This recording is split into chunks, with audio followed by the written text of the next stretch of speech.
The alarm blared at exactly 5 a.m.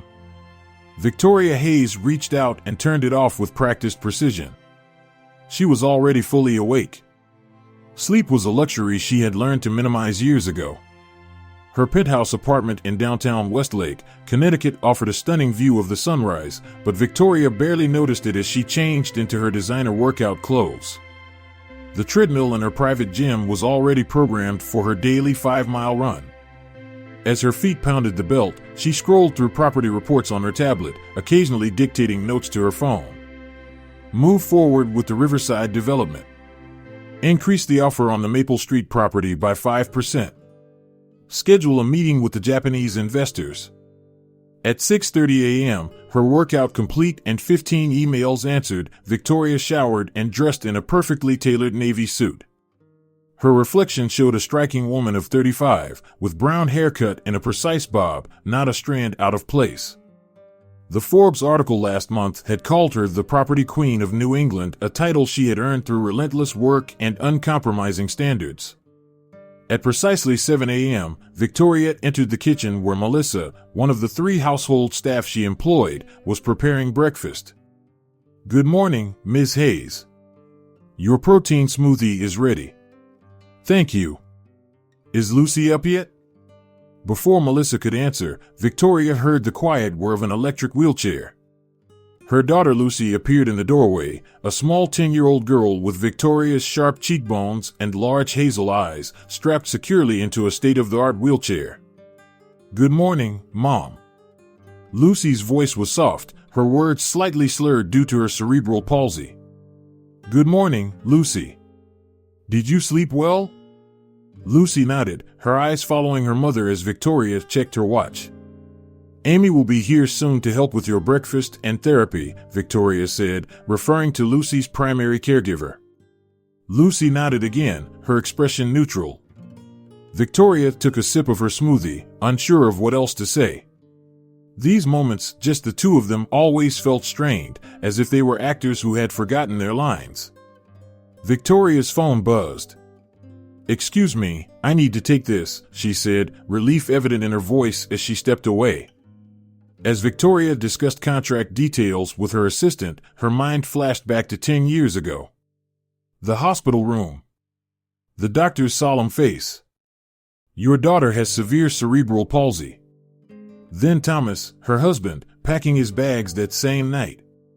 I didn't sign up for this, Victoria. I can't do it. The door closing behind him. She had made a decision that night. She would give Lucy everything money could buy: the best doctors, therapists, equipment.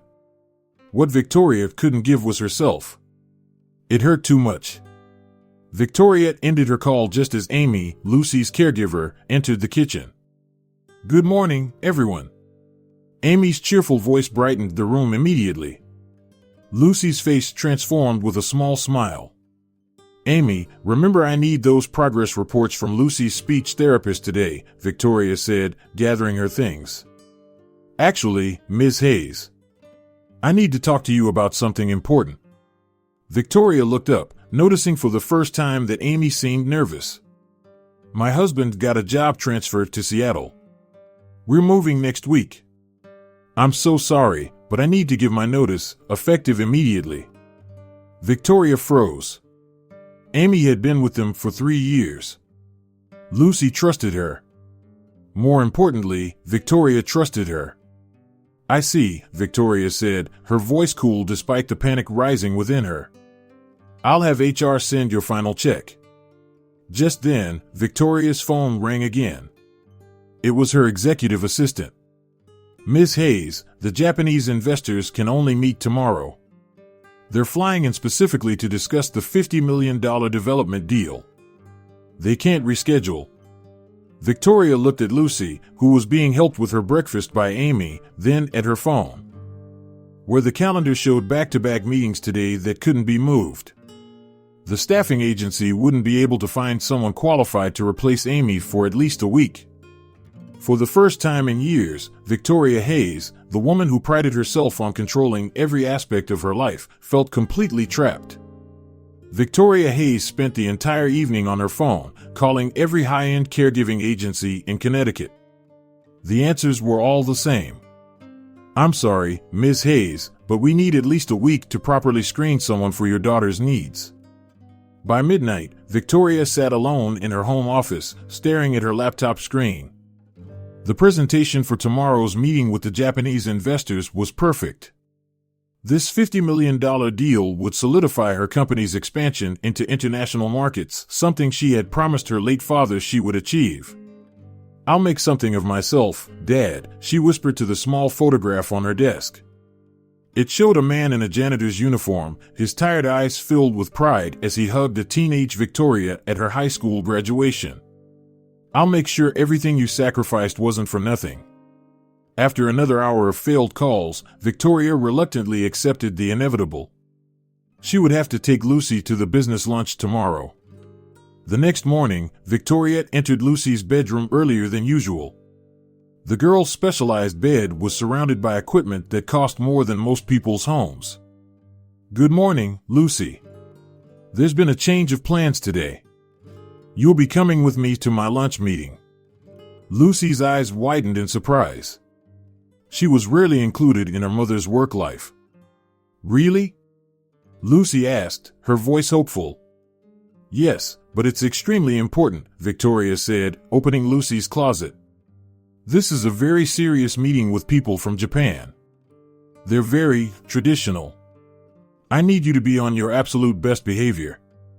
Victoria selected a simple navy dress that would match her own outfit and minimize attention to Lucy's wheelchair. As she helped Lucy get ready, she continued with her instructions. "You'll sit at a separate table nearby. I've downloaded some new books to your tablet. Use your headphones and try to not disturb us." Victoria brushed Lucy's hair, avoiding her eyes in the mirror. "This deal is very important, Lucy. Do you understand?" Lucy nodded silently, the brief excitement in her eyes fading away. During the car ride to the Riverside restaurant, Victoria rehearsed her presentation while occasionally glancing at Lucy, who stared out the window quietly. "Remember, if you need anything, just send me a text message. Don't try to speak up or interrupt, okay? These investors have come all the way from Tokyo." As their driver pulled up to the upscale restaurant, Victoria felt her anxiety rising. She had chosen this venue for its exquisite food and impressive views, not for its accessibility. The hostess had to scramble to find a ramp for Lucy's wheelchair. "Welcome to Riverside, Ms. Hayes. Your guests haven't arrived yet," the hostess said, leading them through the elegant dining room where business executives and wealthy patrons dined under crystal chandeliers. Victoria scanned the restaurant, calculating the optimal seating arrangement. "Can we have Lucy set up at that small table near the window? Close enough that I can see her, but far enough away that she won't disturb your meeting," the hostess finished with a knowing smile that made Victoria flush with shame. Once Lucy was positioned at the separate table with her tablet and headphones, Victoria checked her reflection in her compact mirror, straightened her already perfect jacket, and prepared to greet the investors. "Mom?" Lucy called softly just before Victoria walked away. "Yes?" Victoria replied, checking her watch anxiously. "What if I need help with my food?" Victoria hesitated. She hadn't considered this. Lucy could feed herself for the most part, but sometimes struggled with cutting food or when her muscle control was poor. I'll check on you. Or ask one of the servers to help," Victoria said. "But remember, only if it's absolutely necessary." As Victoria walked away to greet her arriving clients, she didn't see the look of resigned hurt on her daughter's face, an expression no 10-year-old should have mastered so well. If you've been touched by this scene, share in the comments what city you're watching from. Have you ever witnessed someone treating a person with a disability as an inconvenience? Keep watching to see what happens when a stranger changes everything. Victoria smiled as she guided the Japanese investors through the lunch menu, pointing out local specialties and making small talk about their flight. Mr. Tanaka and his team seemed impressed by the restaurant and Victoria's attention to detail. Everything was going according to plan. "We are very interested in your Westlake Towers proposal," Mr. Tanaka said. "The market analysis you sent was most thorough." "Thank you. I believe this development will transform the downtown area while delivering exceptional returns," Victoria replied, sliding a folder of renderings across the table. As the investors examined the designs, Victoria glanced toward Lucy's table. Her daughter was attempting to eat her pasta, but was struggling to keep the food on her fork due to her limited motor control. A small splash of marinara sauce had already stained her navy dress. Victoria felt a familiar knot in her stomach, a mixture of guilt, frustration, and helplessness. She should go help Lucy, but leaving the table now would disrupt the critical flow of the business conversation. Before Victoria could decide what to do, a young waiter with sandy brown hair approached Lucy's table. He knelt down to be at eye level with the girl and spoke to her directly. Victoria couldn't hear what he said, but she saw Lucy's tentative nod in response. With gentle movements, the waiter helped position Lucy's fork more securely in her hand. He then showed her a different way to twist the pasta that made it easier to manage. When Lucy successfully took her next bite without dropping anything, the waiter gave her a high five that brought a shy smile to her face. Victoria felt a confusing rush of emotions. Relief that someone was helping Lucy. Resentment that a stranger could so easily connect with her daughter when she herself struggled to. And something else, shame that she had been more concerned about the business meeting than her daughter's needs. "Ms. Hayes? Your thoughts on the timeline?" Mr. Tanaka's voice pulled Victoria back to the meeting. "Yes, of course," Victoria recovered quickly. "We're targeting completion within 18 months, which puts us ahead of competing developments." The lunch continued, with Victoria stealing occasional glances at Lucy and the young waiter, who checked on her regularly between serving other tables. For the first time, Victoria noticed how her daughter's face lit up when someone spoke directly to her rather than around her. When the investors excused themselves to make a phone call after dessert, Victoria approached Lucy's table. The waiter was just finishing wiping a spot of ice cream from Lucy's chin. "Thank you for your help, but that won't be necessary," Victoria said coolly. "I can take care of my daughter." The young man stood up straight, his friendly smile unwavering. "Of course, ma'am. Lucy and I were just getting to know each other. She was telling me about her favorite books." Victoria was surprised. Lucy rarely opened up to strangers. "You're very hands-on for a waiter." "I'm Ethan Foster," he said, extending his hand. "And yes, I believe in treating all my guests with dignity, especially the cool ones like Lucy here." Lucy actually giggled, another rarity that didn't escape Victoria's notice. "I see," Victoria said, shaking his hand briefly. "Well, thank you for your attention." As Ethan walked away, Victoria sat down beside Lucy. "Was he bothering you?" Lucy shook her head. "He was nice, Mom. He didn't talk to me like I'm a baby." Before Victoria could respond, Mr. Watanabe, one of the younger investors, approached their table.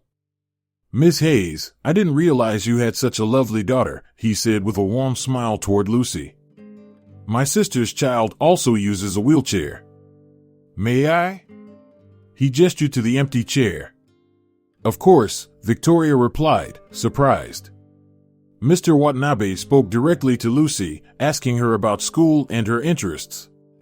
The conversation was natural and respectful, nothing like the awkward, pitying interactions Victoria was used to seeing when people met Lucy. As Victoria watched, Mr. Tanaka joined them, and soon the entire investment team was engaged in conversation that included Lucy rather than talking around her. Victoria found herself on the outside of the circle, observing a side of her daughter she rarely saw, confident, articulate despite her speech difficulties, even witty. Later, as they prepared to leave, Mr. Tanaka pulled Victoria aside. "Miss Hayes, your business proposal is excellent, but seeing your dedication as a mother to such a remarkable young lady tells us even more about your character. We would be honored to partner with your company." Victoria nodded, accepting the compliment while an uncomfortable realization settled in her chest. These men saw a dedicated mother, a role she had been playing for the cameras today, but failed at in reality every single day. Victoria couldn't stop thinking about the waiter from Riverside Restaurant. There was something about the way he had connected with Lucy that both impressed and unsettled her. After putting Lucy to bed that night, Victoria found herself typing Ethan Foster into her laptop's search bar. The results surprised her. Ethan Foster had been a top medical student at Harvard, with published research on innovative therapeutic approaches for neurological conditions. His academic profile showed he had been on track to graduate with honors just 2 years ago, but then nothing. He had simply disappeared from the academic world. Why would someone leave Harvard Medical School to wait tables? Victoria murmured to herself. The next morning, she made a call to her private investigator, the same one she used to vet potential business partners. "I need everything you can find on an Ethan Foster," she said. Former Harvard medical student, now working at Riverside Restaurant. By that afternoon, Victoria had a detailed report in her inbox. Ethan had left medical school during his final year to care for his grandmother, who had Alzheimer's. The elderly woman had suffered severe neglect at an expensive care facility, and Ethan had withdrawn from school to become her full-time caregiver. To make ends meet, he worked 2 jobs while developing his own therapeutic techniques that had remarkably improved his grandmother's condition. Victoria stared at the address listed in the report, an apartment in a modest neighborhood across town. Before she could question her impulse, she was in her car, driving there. The building was small but well-maintained. Victoria hesitated before knocking on apartment 3B. What was she doing here? What would she even say? The door opened, revealing Ethan in a worn Harvard t-shirt and jeans. "Miss Hayes?" His surprise was evident, but he recovered quickly. "Is everything all right? Is Lucy okay?" "Lucy's fine," Victoria said. I wanted to talk to you about your background. May I come in?" Ethan hesitated only briefly before stepping aside. "Of course." The apartment was small but surprisingly warm and inviting. Books lined every available shelf, and medical journals were stacked neatly on a desk in the corner. What caught Victoria's attention, however, was the elderly woman seated by the window, working on a puzzle. "This is my grandmother, Margaret," Ethan said, guiding Victoria closer. "Grandma, this is Miss Hayes. I served her and her daughter at the restaurant yesterday." Margaret looked up, her eyes cloudy with age but surprisingly alert. She studied Victoria for a long moment, then smiled with recognition. "You're Edward Hayes' daughter, aren't you? The janitor with the brilliant girl." Victoria froze. "You knew my father?" "I was a teacher at Westlake Elementary for 40 years, dear. Your father cleaned our classrooms every evening. He always talked about his smart little girl who would change the world someday. He was so proud of you." Victoria felt the floor shift beneath her. Of all the scenarios she had imagined for this impromptu visit, finding a connection to her father dead now for 15 years was not one of them. "Dad never told me about you," Victoria said softly. "He was a humble man," Margaret replied. "But he loved you more than anything. He used to show me your report cards, every single A." While Victoria processed this unexpected connection, Ethan excused himself to prepare tea. She watched as he moved around the kitchen, noticing the organized system he had created: labels on cabinets, color-coded medication containers, visual schedules on the refrigerator. "Your grandmother seems to be doing well," Victoria observed when Ethan returned with the tea. "We have good days and bad days," he admitted. "The techniques I've developed help with her memory recall and daily functioning. Similar approaches could benefit someone like Lucy, actually." Victoria sipped her tea, studying him. "Why did you leave Harvard? You were nearly finished." Ethan's expression grew serious. "When Grandma was in that facility, they treated her like a problem to be managed, not a person. They didn't see her, just her condition." He paused. "Sometimes, I think we focus too much on fixing people instead of seeing them for who they are." His words struck uncomfortably close to Victoria's approach with Lucy, but before she could respond, her phone rang. Lucy's evening caregiver was calling to say she couldn't make it for the rest of the week. Victoria ended the call, feeling the familiar pressure of her carefully controlled world crumbling. "Everything okay?" Ethan asked. Victoria made a split-second decision. "Mr. Foster, I'd like to offer you a job. Working with Lucy, using your therapeutic techniques.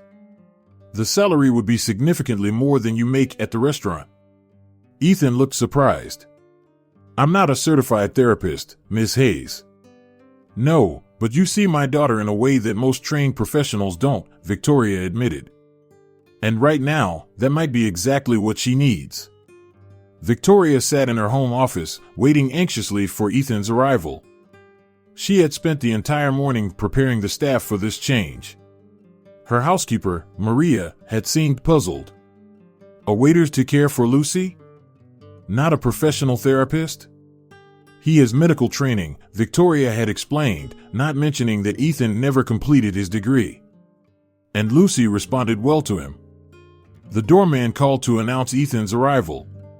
Victoria looked out her window and was surprised to see him stepping off a public bus rather than arriving by car or taxi.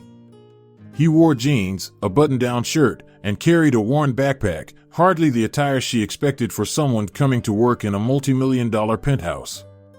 "Mr. Freeman," she heard her doorman's voice through the phone, "there's a young man here who claims to have an appointment with Miss Hayes. His name is Ethan Foster." The skepticism in the doorman's voice was clear. People like Ethan didn't typically visit residents of the Wellington. "Send him up, please," Victoria instructed. When the elevator doors opened, Ethan stepped into Victoria's penthouse, his eyes widening slightly at the expansive space with floor-to-ceiling windows overlooking the city. "Good morning, Miss Hayes," he said, extending his hand. "Thank you for this opportunity. Let me show you around," Victoria replied, leading him through the apartment. She pointed out Lucy's specialized equipment, her therapy room, and the strict schedule posted on the wall.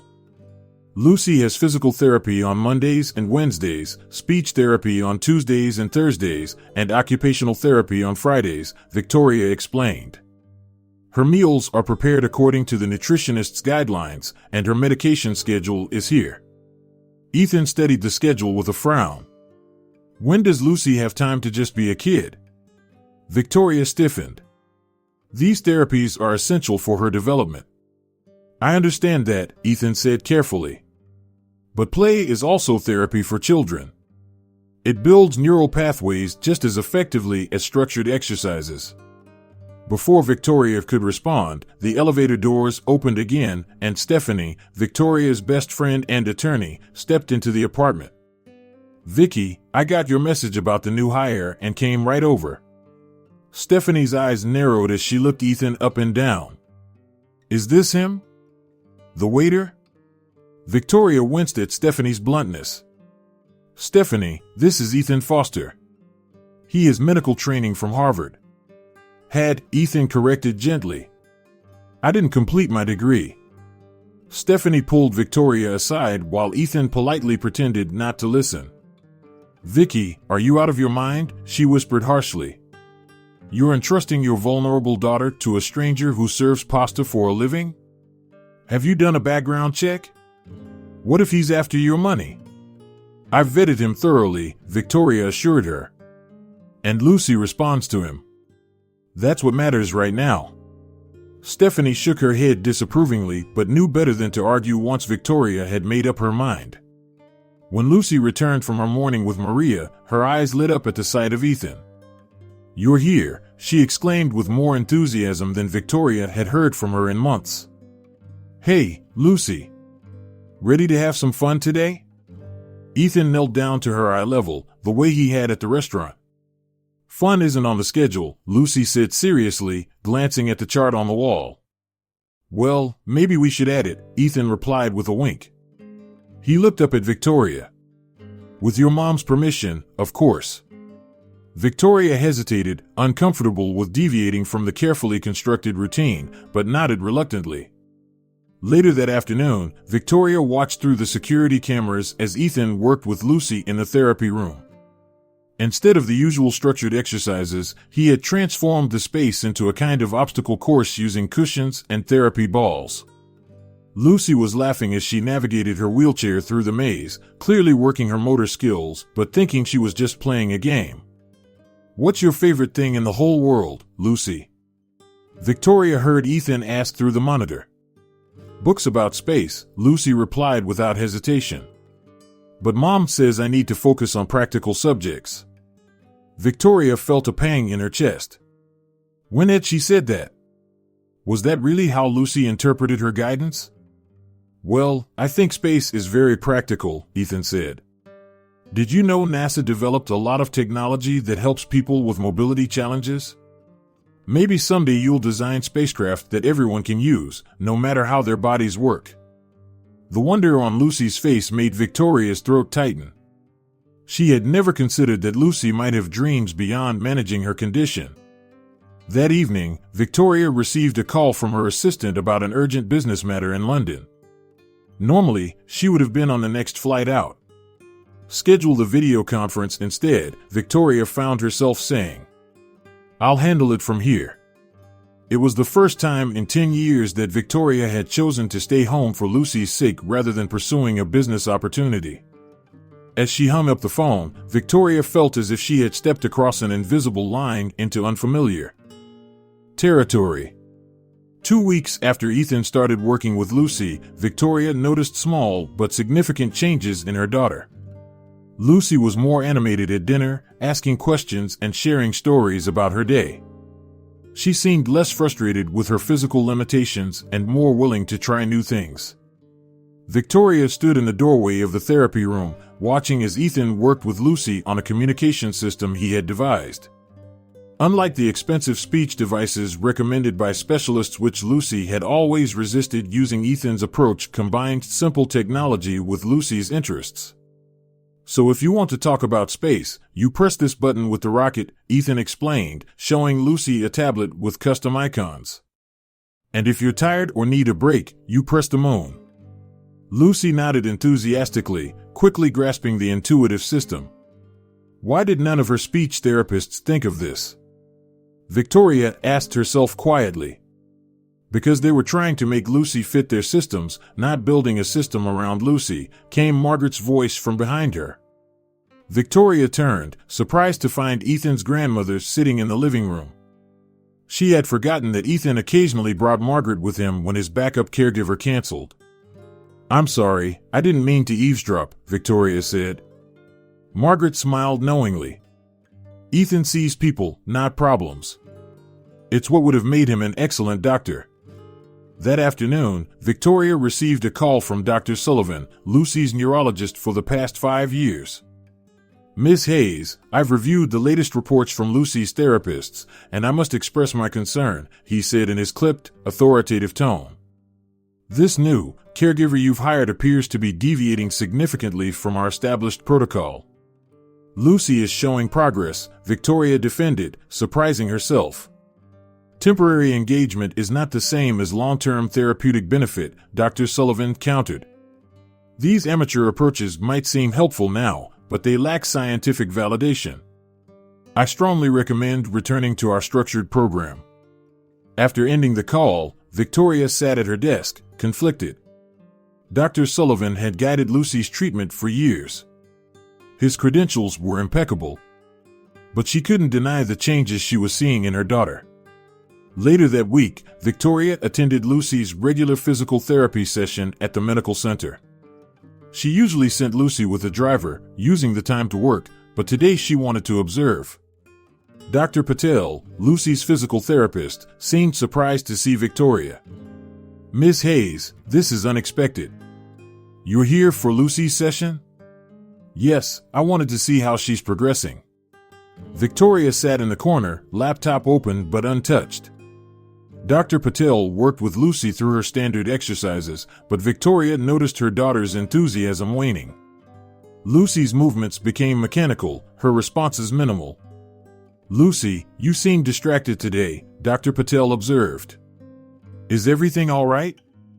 Lucy hesitated, then asked, "Can we try the rocket game Ethan showed me? It works the same muscles, but it's more fun." Dr. Patel looked confused. "Rocket game? I'm not familiar with that technique." "Ethan made it up," Lucy explained. "We pretend I'm training for spaceflight, and each exercise is part of astronaut training."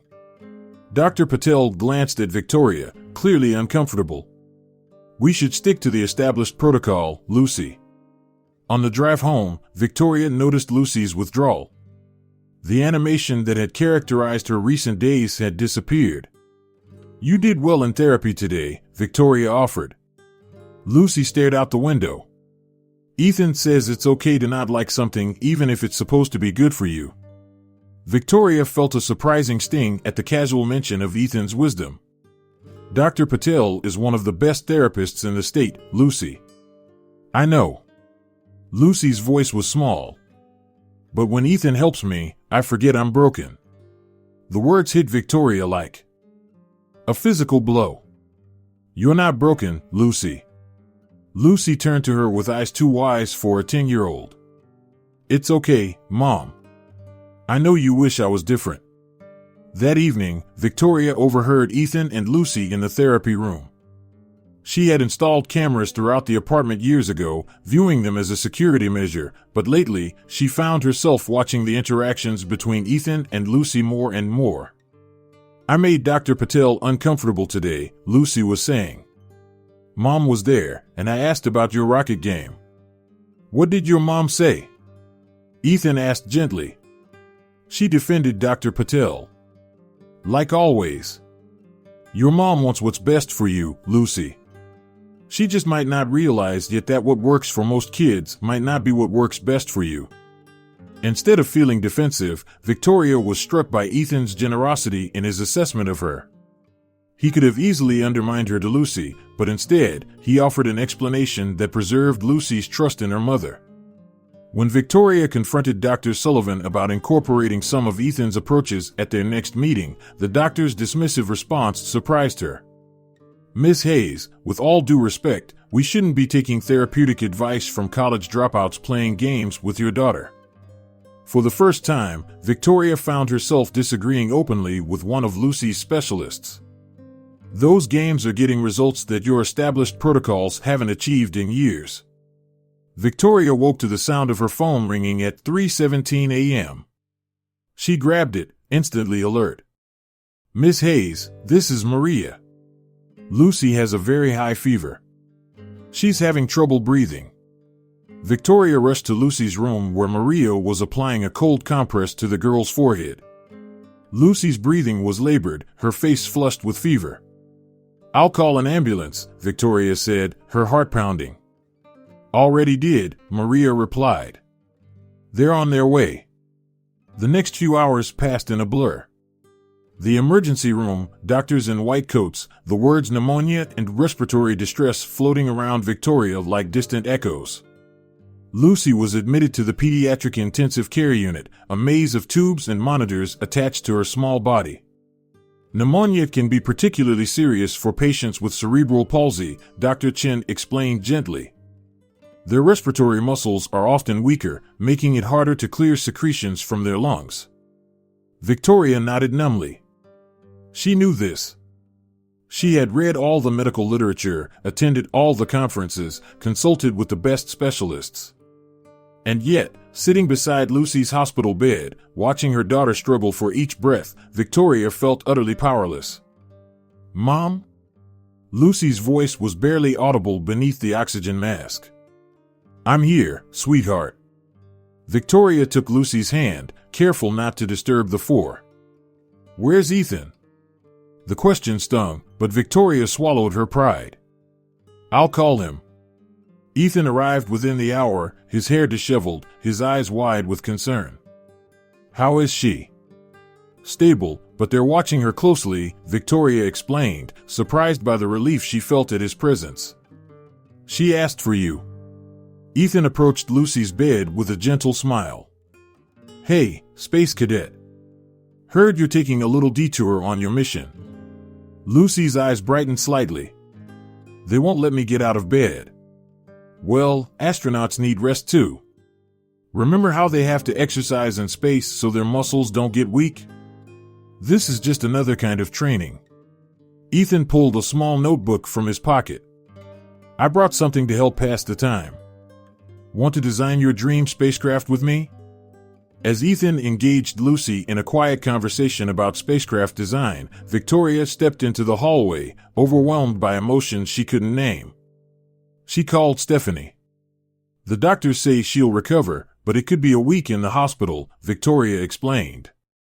I need to cancel my meetings for the foreseeable future. All of them? Stephanie sounded shocked. Vicky, the London investors won't wait. This deal has been in the works for months. My daughter has pneumonia, Steph. I know, and that's terrible, but you have capable people caring for her. You don't need to be there every minute. Victoria watched through the window as Ethan helped Lucy take a sip of water, supporting her head with gentle hands. Actually, I do need to be here. After hanging up, Victoria returned to Lucy's room. Ethan stood to leave, but Victoria gestured for him to stay.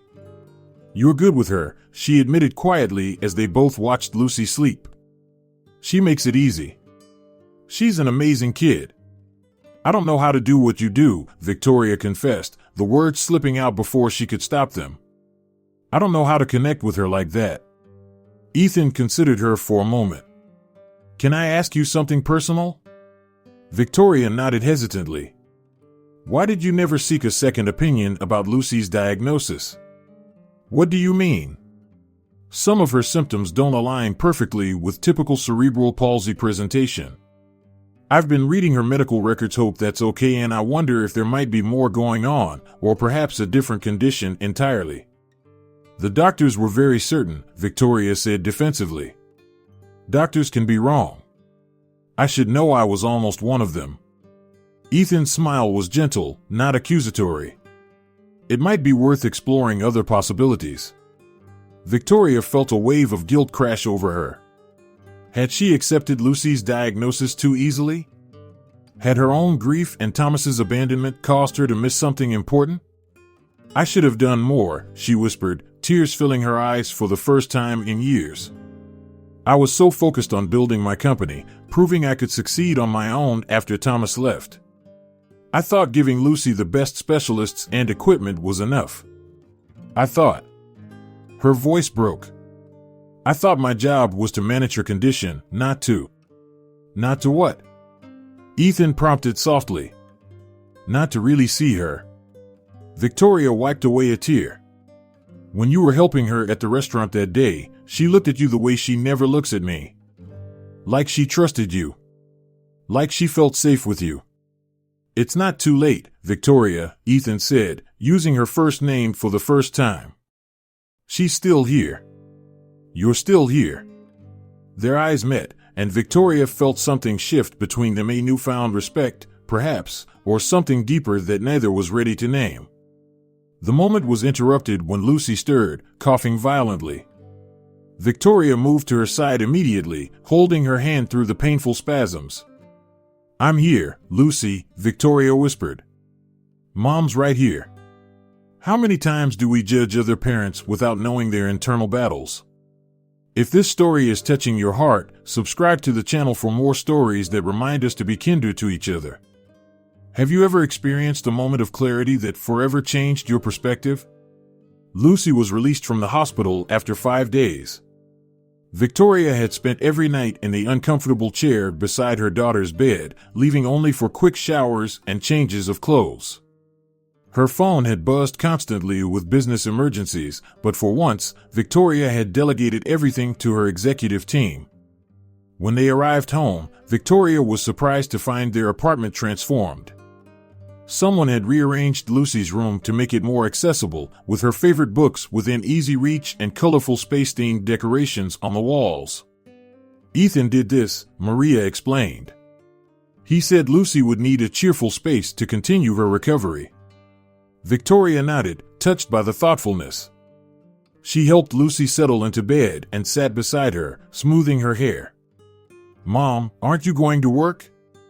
Lucy asked, clearly confused by her mother's continued presence. "Not today, sweetheart.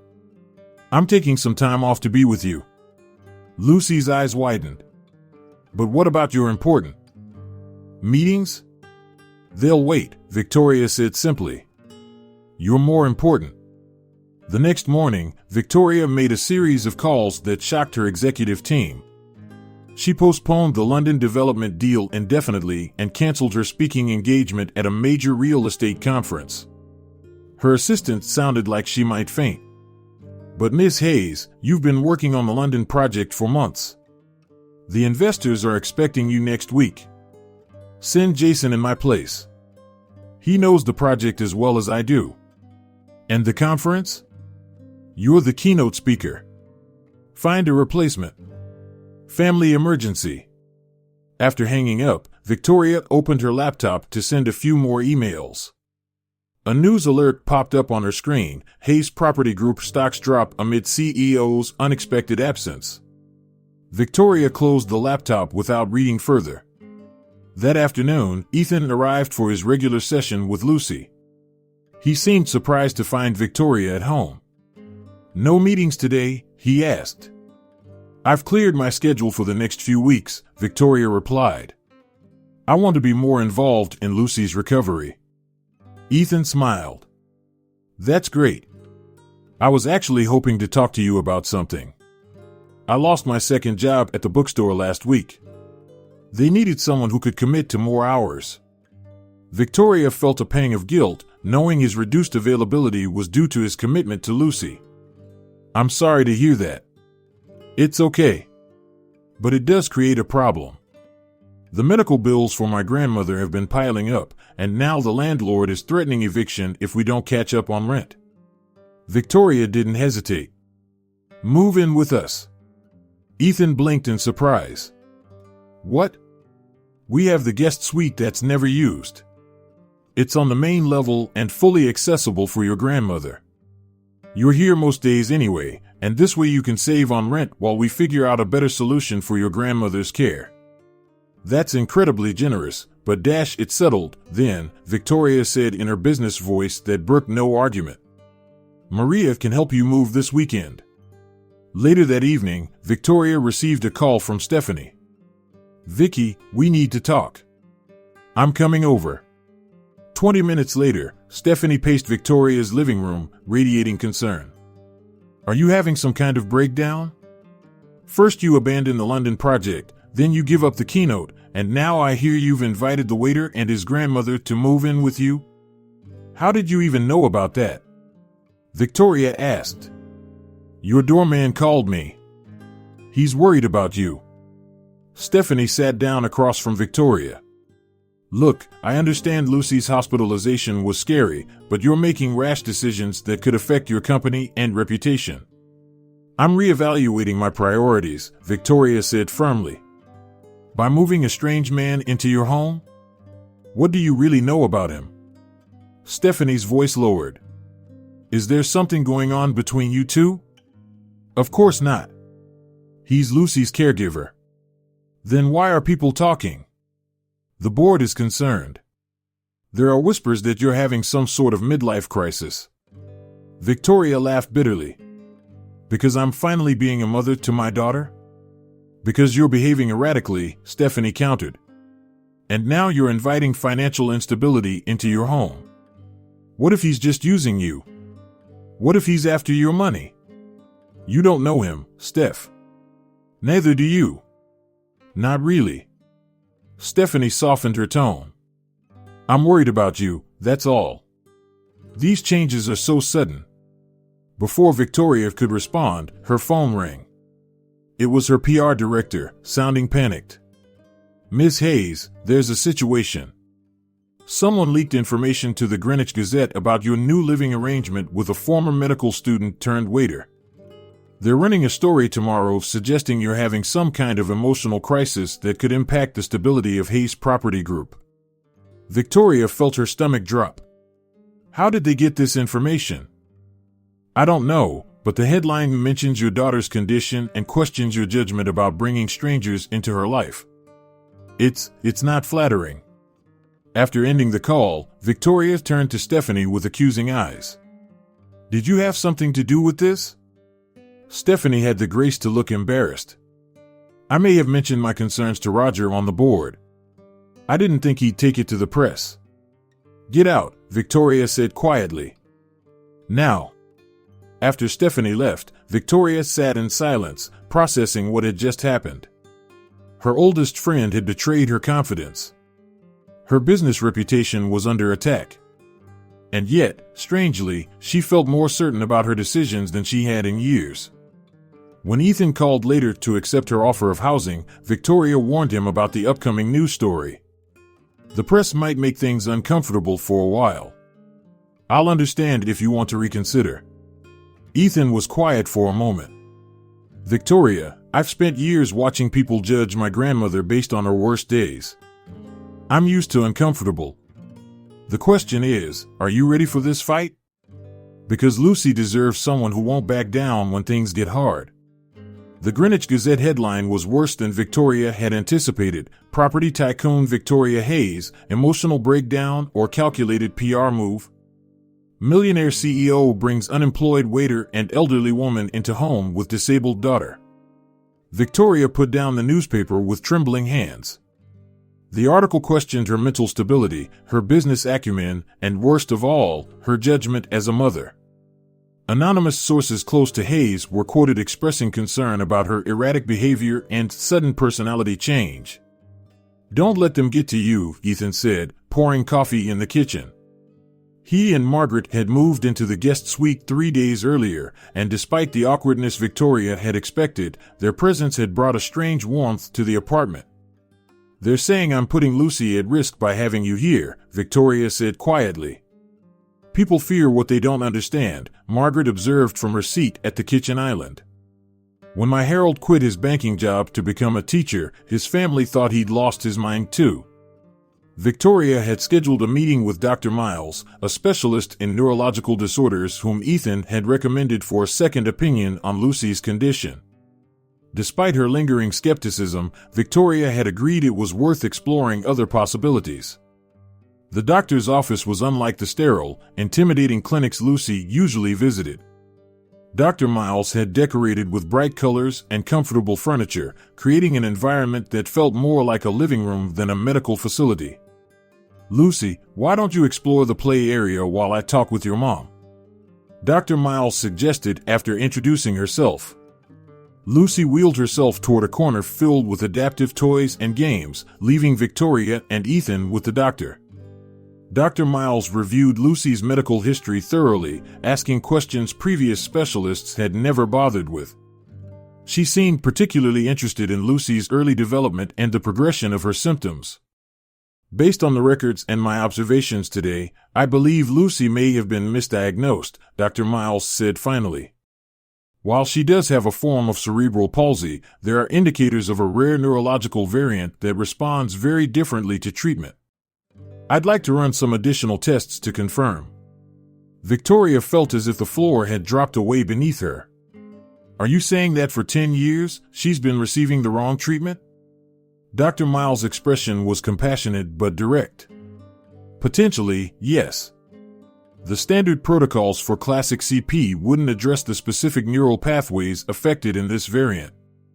With targeted therapy, Lucy might achieve significantly greater mobility and communication skills than previously thought possible." Victoria struggled to process this information.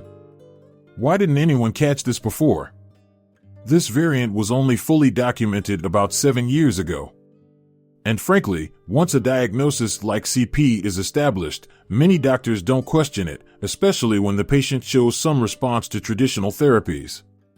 On the drive home, Victoria sat in stunned silence. Ethan gave her space, understanding the weight of what they'd just learned. "I failed her," Victoria whispered finally. "I accepted what the doctors told me without question. I was so overwhelmed after Thomas left that I gave up fighting. You were a single mother dealing with an earth-shattering diagnosis and the abandonment of your husband," Ethan said gently. "Give yourself some grace."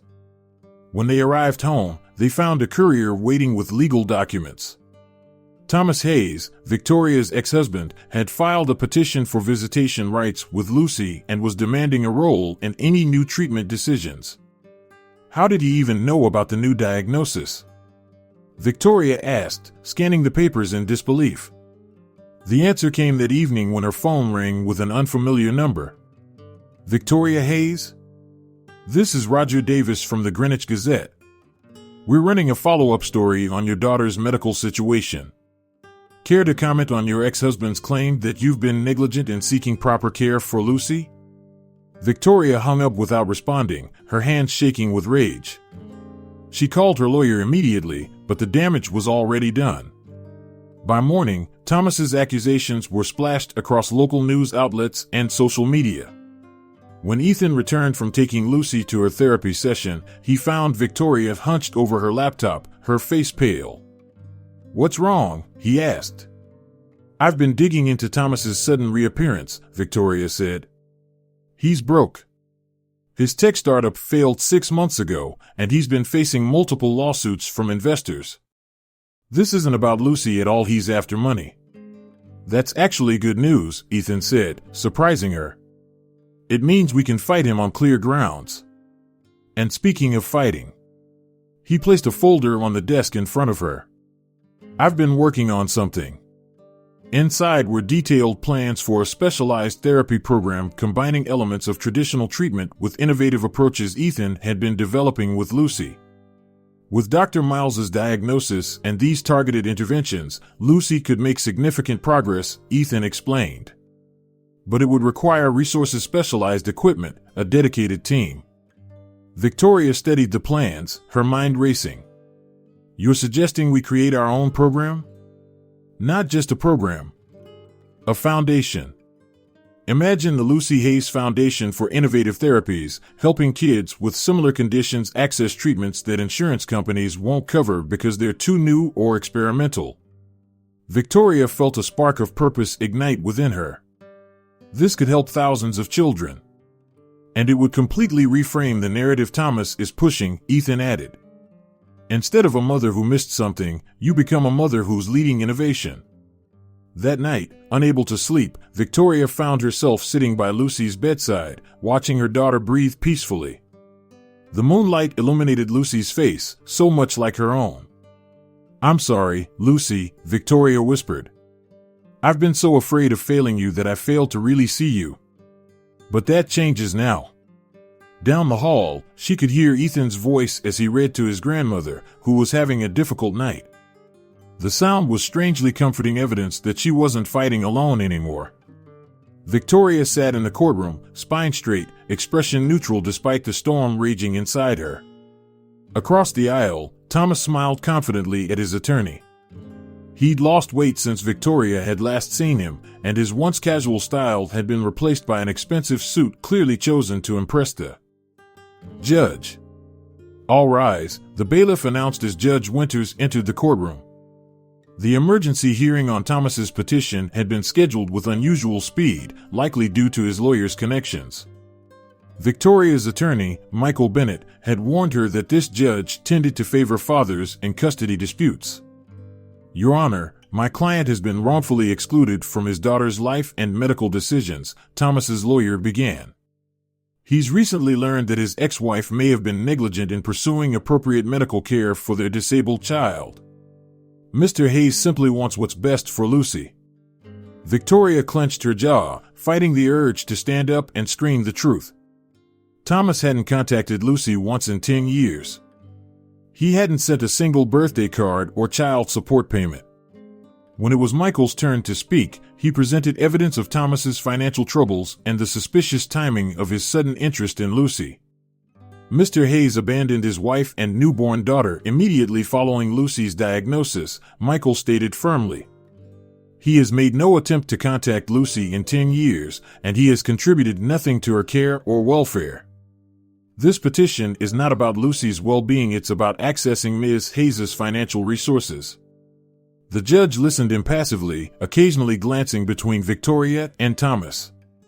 "Ms. Hayes, can you explain why you did not pursue a second medical opinion for your daughter until recently?" Judge Winters asked directly. Victoria felt all eyes in the courtroom on her. Your Honor, when Lucy was diagnosed, I was devastated. My husband had just left us, and I trusted the specialists. I believed I was providing the best care possible by following their recommendations. Her voice grew stronger. When Ethan Foster suggested we explore other possibilities, I initially resisted. But I've since learned that good parenting sometimes means questioning what we've accepted as truth. Thomas leaned forward. Who exactly is this Ethan Foster? From what I understand, he's an unqualified college dropout who's now living in your home, around our vulnerable daughter. Victoria started to respond, but the judge intervened. Mr. Hayes, you'll have your turn to speak. Outside the courtroom during a recess, Victoria paced nervously while Michael reviewed his notes. This isn't going well, she admitted. The judge seemed skeptical about the timing of the new diagnosis. We still have our key witness, Michael reminded her. When the hearing resumed, Michael called Margaret Foster to the stand. Victoria had been surprised by his strategy. Margaret's Alzheimer's made her an unpredictable witness.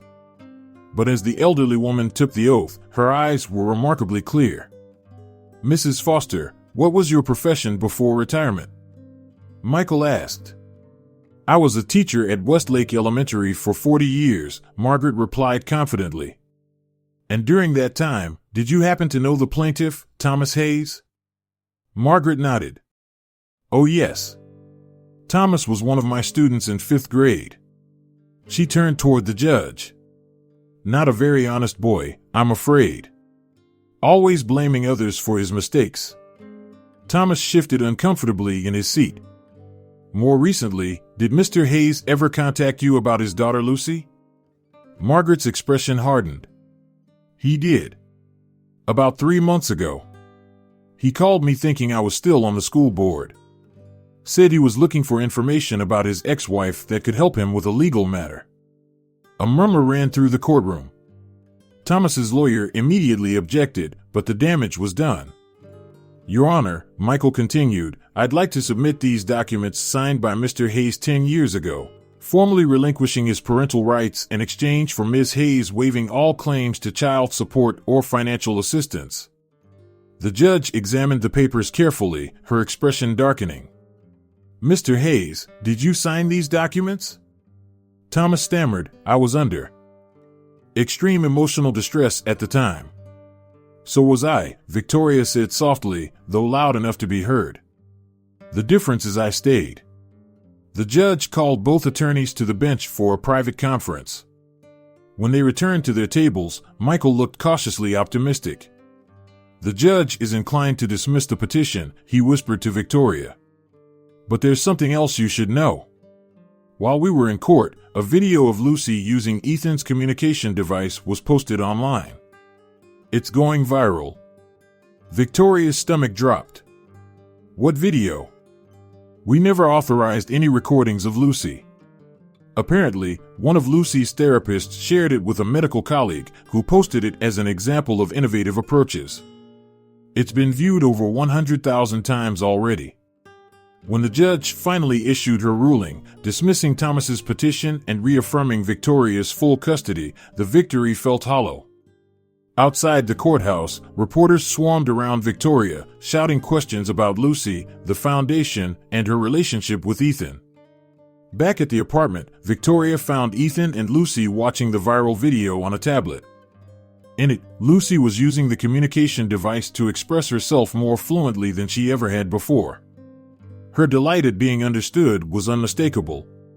Lucy, I'm so sorry about this, Victoria began. We'll get the video taken down. Why? Lucy asked, looking confused. I like it. People are sending messages saying I'm helping other kids like me. But your privacy, Mom, Lucy interrupted, using the device to ensure her words came out clearly. All my life, people have stared at me because of what I can't do. Now they're watching because of what I can do. That's different. Victoria looked at her daughter with new eyes, seeing not just her wisdom but her courage. Later that evening, Victoria received a call from Dr. Reynolds, the neurologist who had originally diagnosed Lucy. Miss Hayes, I demand you cease making public statements implying that my diagnosis was incorrect, he said without preamble. I've contacted the medical board about this foster person practicing without a license. Are you absolutely certain about this? Victoria's financial advisor asked for the third time. 70% of your personal assets is substantial. Victoria signed the final document with a steady hand. I've never been more certain of anything in my life. 2 weeks had passed since the courthouse confrontation with Thomas. The media storm had intensified after Lucy's video reached over 1 million views, attracting attention from medical communities, disability advocates, and major news outlets. What had begun as local gossip about Victoria's personal life had transformed into a national conversation about innovative approaches to treating neurological conditions. After the meeting, Victoria stepped into the bright spring sunshine, feeling lighter than she had in years. She had just officially established the Lucy Hayes Foundation for Innovative Therapies, transferring 70% of her personal fortune, nearly $300 million, into the foundation's endowment. Her phone buzzed with a message from Ethan. Dr. Miles confirmed Lucy's eligibility for the new treatment protocol. We start next week. Victoria smiled, a warm sense of purpose flowing through her. The foundation would not only support Lucy's treatment but would also fund research, provide grants to families who couldn't afford specialized care, and develop new therapeutic technologies. When she arrived home, Victoria found Lucy in the living room with Margaret, both laughing as they worked on a puzzle together. "Mom!" Lucy exclaimed, her voice clearer than before thanks to the daily exercises Ethan had designed. "Did you do it? Is the foundation real now?" "It's official," Victoria confirmed, kneeling beside Lucy's wheelchair. "And guess what else? Dr. Miles says you can start the new treatment protocol next week." Lucy's eyes lit up. "Will it help me talk better?" "It might," Victoria said honestly. "But even if it doesn't change anything physically, you'll always have your communication device and people who want to hear what you have to say." Lucy considered this, then said, "I want to help other kids have that too." "That's exactly what the foundation will do," Victoria assured her. Later that evening, Victoria sat at her desk, reviewing emails. The foundation announcement had generated hundreds of messages from families seeking help, medical professionals offering expertise, and business contacts with mixed reactions to her new direction. One email caught her attention. It was from Stephanie, her first message since their falling out weeks earlier. "Vicky, I saw the foundation announcement. I was wrong about Ethan and about what you're doing with Lucy. I'm sorry. When you're ready to talk, I'm here." Victoria closed her laptop without responding. The hurt from Stephanie's betrayal was still fresh, but she appreciated the olive branch. Perhaps, with time, they could rebuild their friendship. The next morning, Victoria walked into the Hayes Property Group headquarters for the first time in over a month. The receptionist's eyes widened in surprise. "Miss Hayes, we weren't expecting you today." "I know. Is the board still meeting in the main conference room?" "Yes, they started about 10 minutes ago." Victoria nodded and headed down the hallway, her heels clicking purposefully on the marble floor. She could hear raised voices as she approached the conference room. "We need to consider a vote of no confidence," someone was saying. "She's abandoned her responsibilities to the company." Victoria pushed open the door. 8 heads turned in unison, expressions ranging from shock to guilt to relief. "I believe you were discussing my future with the company," Victoria said calmly. "I thought I should be present for that conversation." Richard Connors, the board chairman, recovered first. "Victoria, we were just concerned about the company." "As you should be." Victoria took a seat at the head of the table. "So let me ease your concerns. I'm not abandoning Hayes Property Group. In fact, I'm here to propose a new division, Hayes Accessible Developments." For the next 30 minutes, Victoria outlined her vision: luxury residential and commercial properties designed with true accessibility in mind, not just minimum code requirements. She presented market research showing the growing demand for such spaces from an aging population and families with disabilities. This isn't charity, she concluded. It's good business. And it aligns perfectly with the foundation's mission while leveraging our company's strengths. By the end of the meeting, the board had cautiously approved a pilot project. Victoria had successfully navigated her return to the business world, but on her own terms, with Lucy and the foundation as priorities, not afterthoughts. That evening, as Victoria helped Lucy prepare for bed, her phone rang. It was Dr. Reynolds. I'm withdrawing my complaint to the medical board, he said without preamble. And I'd like to discuss a potential collaboration with your foundation. Victoria raised an eyebrow. That's quite a change of heart, Doctor. Let's just say I've reviewed Lucy's new diagnostic results, and I may have been hasty in my response. My reputation matters to me, but so does proper patient care. After hanging up, Victoria found Ethan in the kitchen, preparing Lucy's medications for the next day. Reynolds backed down, she told him. He even wants to collaborate with the foundation. Ethan smiled. Amazing what can happen when people are willing to admit they might be wrong. Their eyes met, and Victoria felt that now familiar flutter in her chest. Over the past weeks, their relationship had evolved into a partnership built on mutual respect and shared purpose. Neither had acknowledged the growing attraction between them, both focusing instead on Lucy and the foundation. We're really doing this, aren't we? Victoria said softly. Changing lives, starting with Lucy's. We are, Ethan confirmed. But don't forget your life is changing too. 6 months had passed since the founding of the Lucy Hayes Foundation. The grand ballroom of the Westlake Hotel glittered with lights and elegant decorations for the foundation's first official gala fundraiser. Prominent physicians, business leaders, and celebrities mingled with families whose children had already benefited from the foundation's programs. Backstage, Victoria adjusted Lucy's dressed beautiful midnight blue gown with subtle adaptations to accommodate her wheelchair. Are you nervous, sweetheart? Victoria asked. Lucy nodded, her fingers fidgeting with the control panel of her communication device. What if I mess up? Then we'll figure it out together, Victoria assured her. Remember what we talked about? Your value isn't in what you can or can't do. It's in who you are. Lucy smiled, but her eyes still showed apprehension. There are so many people. And they're all here because they believe in you and what we're doing, Victoria said. Just like I do. Ethan appeared in the doorway, handsome in a tailored suit. How are my favorite ladies doing? We have pre-speech jitters, Victoria explained, feeling her own stomach flutter partly from nervousness about her upcoming presentation and partly from Ethan's presence. Over the past months, Ethan had become the foundation's director of therapeutic development, assembling a team of innovative researchers and practitioners. His grandmother Margaret had experienced remarkable improvements living in Victoria's home, becoming something of a surrogate grandmother to Lucy. Lucy, remember what we practiced? Ethan knelt beside her wheelchair.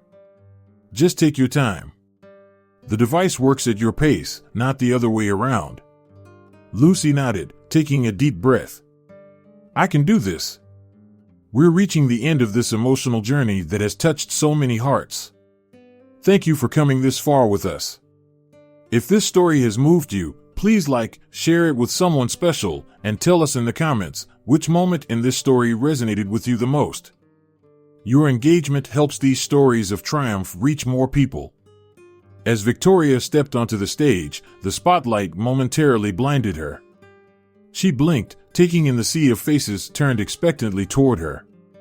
6 months ago, she would have confidently delivered a polished, rehearsed speech about financial projections and development strategies. Today, she set aside her prepared remarks. Good evening, she began. Many of you know me as Victoria Hayes, CEO of Hayes Property Group. Some of you know me as the founder of the Lucy Hayes Foundation. But the role that truly matters, the one I nearly failed at, is being Lucy's mother. A hush fell over the ballroom as Victoria spoke from her heart, her voice occasionally catching with emotion. 10 years ago, when my daughter was diagnosed with cerebral palsy, I thought my job was to manage her condition, not to truly see her. I surrounded her with specialists and equipment, but I kept my heart distant because I was afraid of failing her, afraid of loving too deeply and getting hurt. Victoria described her journey, from the moment at Riverside Restaurant when she first saw Ethan interact with Lucy, through the discoveries, setbacks, and transformations of the past year. The foundation wasn't born from corporate strategy or charitable ambition, she continued.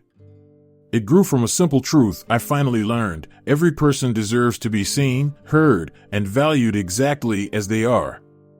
Victoria gestured to the side of the stage. And now, I'd like to introduce the true inspiration behind everything we do, my daughter, Lucy Hayes. Ethan appeared, guiding Lucy's wheelchair onto the stage. She looked nervous but determined, her communication device ready on her lap. The audience applauded encouragingly. "Hi everyone," Lucy's synthesized voice came through the speakers, while her own voice softly echoed the words. "I'm Lucy." She paused, gathering her thoughts as Ethan had taught her, refusing to rush despite the hundreds of eyes watching. "All my life, people talked about me, around me, but not to me. They saw my wheelchair first, not Lucy first." She looked up at her mother with a small smile. "My mom worked really hard to give me everything. But what I needed most was for her to see me. Really see me." Lucy continued, her message simple but profound, explaining how the Foundation's approach focused on the whole person, not just their diagnosis. "My mom thinks I learned to talk because of this machine," Lucy said, patting her communication device. "But I learned to talk because finally, someone taught me how to be heard." There wasn't a dry eye in the ballroom by the time Lucy finished. The audience rose in a standing ovation as Victoria knelt beside her daughter, enveloping her in a gentle hug. 1 year later, Victoria stood on the deck of her newly renovated beach house, watching as Ethan helped Lucy pilot a custom-designed kite using a joystick attached to her wheelchair. The Lucy Hayes Foundation had expanded internationally, with research centers in 3 countries and programs serving thousands of children. Victoria's phone buzzed with a notification. The Foundation's communication technology had just received FDA approval, ensuring it would be available to children nationwide through medical insurance. With tears of joy in her eyes, Victoria walked toward Ethan and Lucy. As the kite soared against the clear blue sky, Ethan looked up and caught her gaze. His smile, the same warm, genuine smile that had first caught her attention at the restaurant, made her heart swell. "Need some help, princess?" he asked, echoing his words from their first meeting, but this time directing them at Victoria. She laughed, taking his outstretched hand. "Always." As they stood together watching Lucy control the kite with confident movements, Victoria reflected on the most profound lesson of her journey. Sometimes the eyes that truly matter aren't the ones that watch our success, but those that see our humanity when we're at our most vulnerable. And in learning to truly see Lucy, Victoria had finally allowed herself to be seen as well.